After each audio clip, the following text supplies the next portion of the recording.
My friends, welcome back to episode 7 of the FIFA 23 Bournemouth Career Mode, and we have an action-packed episode because we're approaching the January transfer window. To recap what's going on in the Premier League, we are sitting in 9th. While in the Europa Conference League, we did top Group B. We won all our 6 games, finished on 18 points, and allowed only 2 goals. In Group D, it was Napoli and Hungarian side Ferencvárosi that went through. In Group E, Anderlecht and Sturm Graz. In Group F, it was Basel and AZ Alkmaar that went through. In Group G, Sevilla topped the group with Boa Vista. And in Group H, there was mostly no surprises. It was Dinamo Zagreb and Ghent that went through. Before we get into the January transfer window, we do have a home match against Wolves and an away fixture against Forest. And then we get into January, where we got paired up against Crystal Palace in the FA Cup. We are playing at home. Then we're home again to Fulham, away at Arsenal, and away at West Ham. Also, you guys gave me a boatload of transfer suggestions for January, and I put a lot of them onto the transfer list. As you can see,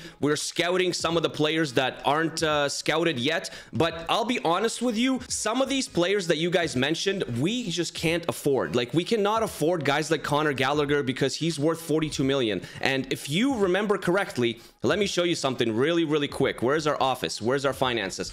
Currently, we have a budget of 49,000. So we actually don't even have any money. We're going to have to sell some players in order to bring somebody in. We needed to put some players of our own onto the transfer list, and I've done just that. One of them being Jaden Anthony. Now, Jaden Anthony, I mean, he's 75 rated. He's 24 years old, worth 7.5 million. I just feel like we didn't get on with him. He's always been like a fringe player for us, kind of just coming on as a substitute here and there in cup games, maybe late in a Premier League game. So I think Jaden Anthony is a perfect candidate to raise some money. Another player that I put on the transfer list is Lewis Cook. He's 75 rated, 26 years old. I'm pretty sure he hit his ceiling. He hit his potential, and he's worth 6 million. So I think if we sell Lewis Cook and Jaden Anthony, we can have a decent amount of money to actually go and improve the squad and possibly buy a few other players, or maybe at least one. Now, some of you also said that we should sell Adama Traore in January. He just didn't work out for us, even though he scored 3 goals against Manchester City. That was his best performance of the season. But even if we wanted to sell Adama Traore right now, we can't, because we just brought him in September, and you cannot sell players that you brought in September and sell them in January. You just can't do that. So unfortunately, Adama Traore isn't going anywhere. Maybe unfortunately, maybe fortunately, I guess we'll find out, because he'll be moving forward as part of the team for the rest of the season at the very least. We are going to be starting a 4-2-3-1 against Wolves at home. Some of you said you wanted me to experiment with a 4-2-3-1, and that's exactly what we're going to do. Again, a couple of rotational changes because of fitness, but I think hopefully we can get 3 points against Wolves. They have Eric Dyer playing in the back now. Can we get 3 points against Wolves at home? Give us 3 points. It's a 2-2 draw. I'll take the 2-2 draw. Solanke scored for us, and Solanke scored for us. Solanke scored twice for us. We'll take the point. And now we are going to be traveling to Forest to play at the City Ground. I switched up Reiss Nelson and Adama Traore. I put Adama Traore on the left-hand side and Reiss Nelson on the right-hand side, strictly for the fact that Adama Traore only has a 2-star weak foot. So maybe him cutting in on his right foot would be more beneficial and he would perform better. Welcome to the City Ground, where it is snowing. It is snowing today at the City Ground as Forest hosts Bournemouth. Traore does well. Traore is going to take it down the wing here, and he's going to stop and pop. Oh my gosh, Traore does well. Traore with the shot. Oh, Adama Traore, not good enough. And we see Dominic Solanke making the run, and it's going to be played to Dominic Solanke, and Dominic Solanke is going to shoot and score. It's going to bounce through Smith, and it's going to be 1-0 Bournemouth here at the Snowy. Let's see what happened with the goalkeeper. It did. It did. The ball is slippery, went right through his hands. He couldn't hold on. Let's see what we can do here. Brooks does well, and he's going to play Dominic Solanke again. And we see Reiss Nelson, and Reiss Nelson is going to score. And Reiss Nelson is going to make it 2-0 Bournemouth in the 34th minute here. And Solanke is going to come in. Solanke is going to stop and drop and hit the post. Oh my gosh. They're just kind of a bunch of bots on the field, just a bunch of robots. I don't know if that's a great comparison, but they're definitely not playing up to their standards. And Forrest is making another change. It's going to be Becker coming off, and Emmanuel Dennis is coming on. I believe a former Watford player. I think he played for Watford. Serge Aurier. Dennis. Can Dennis provide a spark? It wasn't Dennis that provided a spark. It was Awonyi that provided a spark. And it is a very, very surprising goal here from Forrest. There's still time for Forrest to come back. And we don't want that. We want these 3 points. And we're going to get them. And Solanke is going to try it from here. Solanke is going to try it. Oh my gosh, Dominic. And that is a corner. Wow, what a strike. And we're going to see Dominic Solanke in wide open spaces as Baturina makes the trek forward. He can't get there. Okay. And it is 93 minutes. That is full time. Bournemouth, although we didn't play well in the second half, we played good enough in the first half to earn us the victory and ultimately the 3 points. The January transfer window is here, and we automatically have received an offer for Jaden Anthony from Monaco. And we've also received a transfer offer from Wolves for Lewis Cook. Jaden Anthony has been sold for 8.3 million to Monaco. I am pretty happy about that, to be honest with you. It's a C grade. We couldn't get any more money. I tried to get upwards of 10. They just wouldn't budge. So I had to settle for 8.3. His player value is 7.5. So we still come out a little bit ahead. While Lewis Cook and his agent are still in negotiation with Wolves for a $6.7 million transfer going there. And while we wait for that negotiation to go through to raise a little bit more money so we can buy some more players, let's go and play this FA Cup match against Crystal Palace. We've said many times that this year we're going to try and focus on the FA Cup. We're going to try to make a cup run, and that's exactly what we're going to do. I'm not going to simulate this game. We are going to play a star-studded lineup, our best lineup against Crystal Palace at home. They do have Michael Elise, Eze is still there, Doucouré, Plonge. I'm not sure who Plonge is up front. Meffam in the back, former Bournemouth player, Chris Meffam, and Sam Johnstone in net. Let's go win this cup match. It is a sunny day at Dean Court as Bournemouth hosts an FA Cup draw against traveling Crystal Palace. Doucouré out wide to Michael Elise. Plonge is going to have a shot. Plonge is going to stun us here. Wow. What a strike in the 10th minute. It is early and the crowd is quiet. It is very, very quiet, as you can tell. No one is cheering or celebrating anymore. Let's get back on our horse here. Let's get back on our horse. Billing is making the run. It's Billing. Solanke, we get back on our horse. We get back on our horse and we ride the horse right into Crystal Palace's net. Let's go. David Brooks plays it to James Ward-Prowse, and Ben Barrett and Diaz, who's playing on the left-hand side, is going to carry it down. David Brooks has some space. David Brooks is going to have a shot here. David Brooks is going to have a shot, and it is a massive save by Johnstone. Second half underway. We were nervous. We're still a little bit nervous. Oh, and Vigna does well. And we see Dominic Solanke. And we see Solanke. Oh, and he's surrounded right away. Philip Billing is going to have a shot. Why is every single shot that Philip Billing takes it's always blocked? Always. Elise to Plonge. Plonge again. And this time. What? Oh, I was going to say this time Reece Oxford does well, but they have a free kick in a very, very dangerous position. Eze is going to take this free kick. Or maybe it's going to be Elise. It's not going to be Elise. It's going to be Eze. And it is wide. It is just wide. But Neto had it covered. We see Reece Nelson on the right-hand side. Reece Nelson is going to use his speed. Reece Nelson now does one. He plays in David Brooks. David Brooks with a shot. David Brooks. 73rd minute. It is David Brooks. He had an incredible shot in the first half that was saved. But this one took Johnstone off guard. And David Brooks from 22 meters out, I mean, it was a beautiful low corner strike. He's happy about it. We're happy about it. It goes to Nelson, and then it goes to Alvarez, and Alvarez is going to cut in here. Alvarez is going to cut in and play it to Dominic Solanke, and that is surely going to win us the game here. We are going to make 5 changes for the last 7 or 8 minutes or so, just to give some guys some playing time. They didn't equalize. They took the lead as Elise comes down and Neto makes a save. Oh, and Ortega does well to keep the ball out. It's a late corner here for Crystal Palace. Neto with the save. It is cleared. Musa clears far, and it is missed by Eze. Can we just hold on to this lead? And we can. We can. Bournemouth wins against Crystal Palace, and we move forward in the FA Cup as Crystal Palace goes backwards in the FA Cup. Oh, you can't really go backwards. They just go home. 3-1 Bournemouth, the final. After a couple of days' time, Lewis Cook has been sold to Wolves for 6.7 million, 4.9 million allocated to our transfer budget. And like I said, Jadon Anthony was also sold to Monaco for 8.3 million, and 6 million was allocated to our transfer budget. So we actually have some decent money to play with now. Also, don't forget that we sold Kiefer Moore. Kiefer Moore also left the club. So our current budget is 16 million. So with the funds that we raised, where do we need to strengthen? Well, I don't think it's in the goalkeeper position this year. Neto has been fine. He's still 81. He's not going down. He's actually grown by 1. And we have Mark Travers. So I think Neto, the combination of Neto and Travers is fine going until at least the end of the season. In the left back position, Viña and Ortega are just completely fine as well. A 76 rated Viña and a 77 rated Francisco Ortega. They're both only 26 and 24. Center back wise, I think we're also good until the end of the season. Zabarny and Richards are good. Senesi and Oxford are also great. And then we have Hill and Johansson to step up in, you know, the smaller games or whatnot.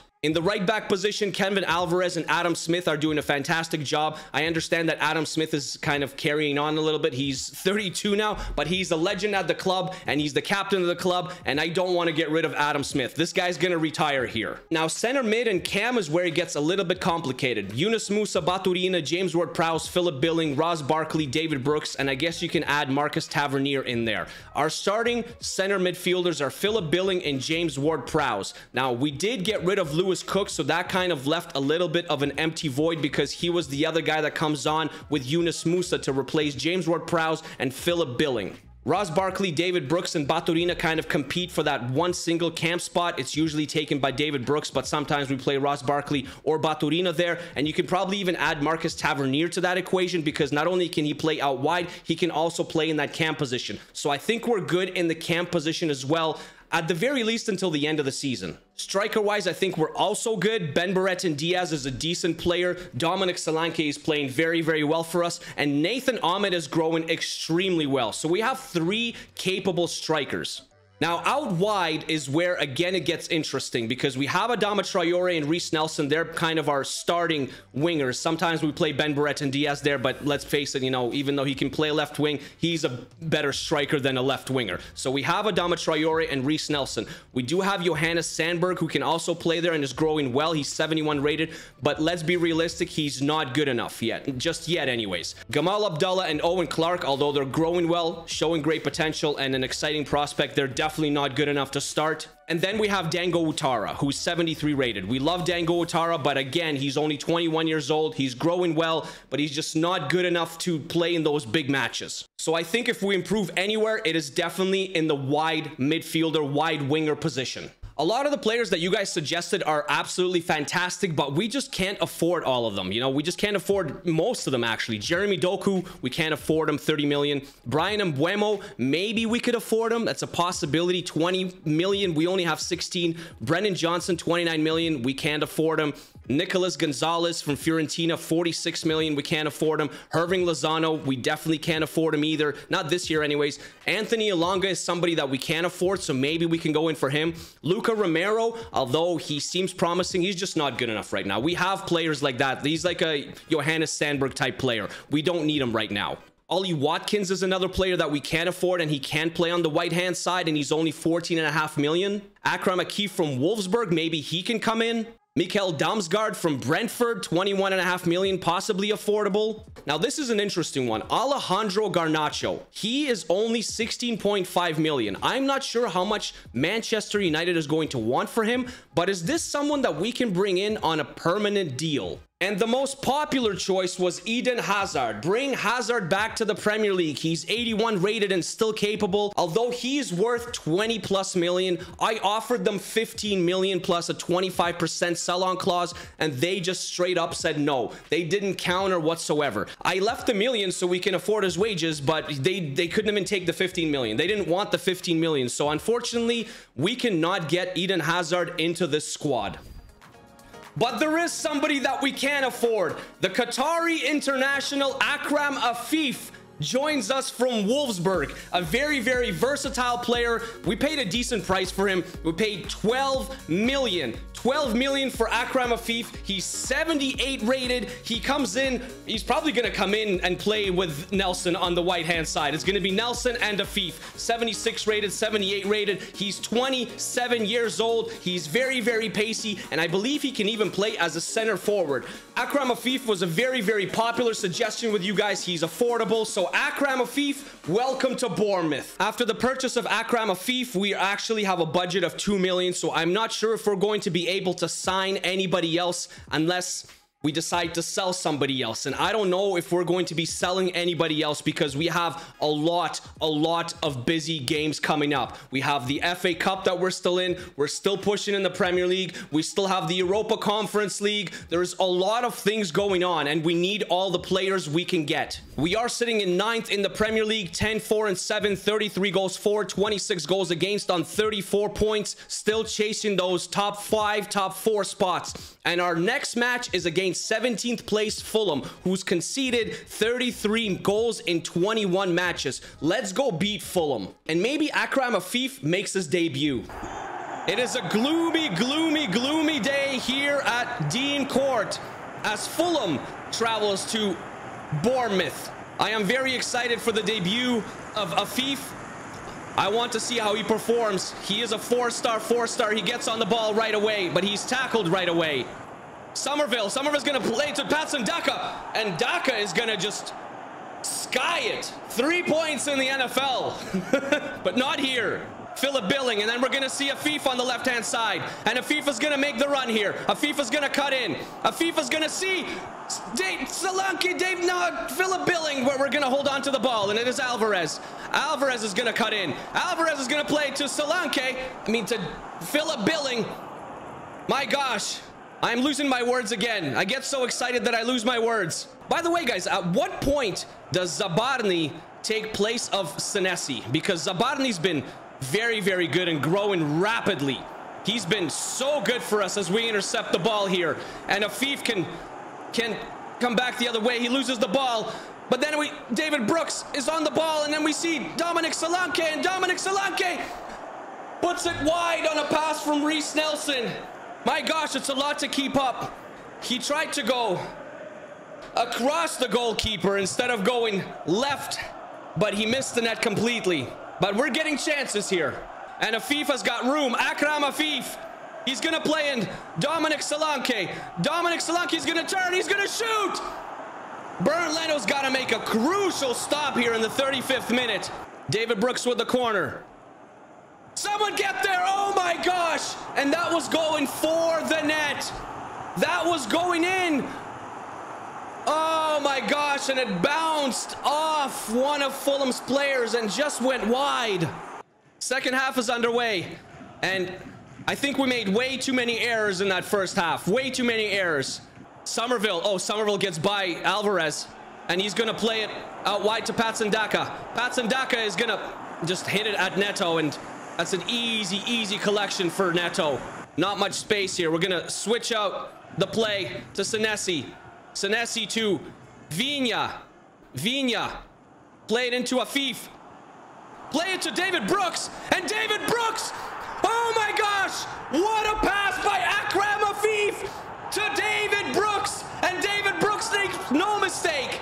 No mistake. Look at this pass by Afif. Wow. Incredible. And we might have these 3 points after all. Let's go. Adama Traore must be mad on the bench, but hey, Adama, we know that you put in the hat trick, but one hat trick against City is not going to be good enough as Afif travels down the left-hand side. We do well, and then we can come back the other way. We can come back the other way. And we see David Brooks. And Solanke just didn't put enough power on the ball. 5 changes for us. 5 changes. A lot of fresh faces. Afif is coming off. What a great debut. Was a little bit rocky in the first half, but provided that assist for hopefully the match-winning goal in the second half. We got to go defensive here. A little bit of defensive action. Oh, no! How does that go in? It is Heartbreak City. Daka slips it past Neto. Who didn't get up? Oh, come on. And Senesi was late to get there to cover Daka. Senesi was late to get there. Look, he is late. He's late. And Daka, do we have time to make anything happen? Maybe we have time to make something happen. Maybe. Do we have time to make something happen? Oh, why is nobody in the box? And it is full time. It is 95 minutes. And it is a disappointing 1-1 draw at home against Fulham.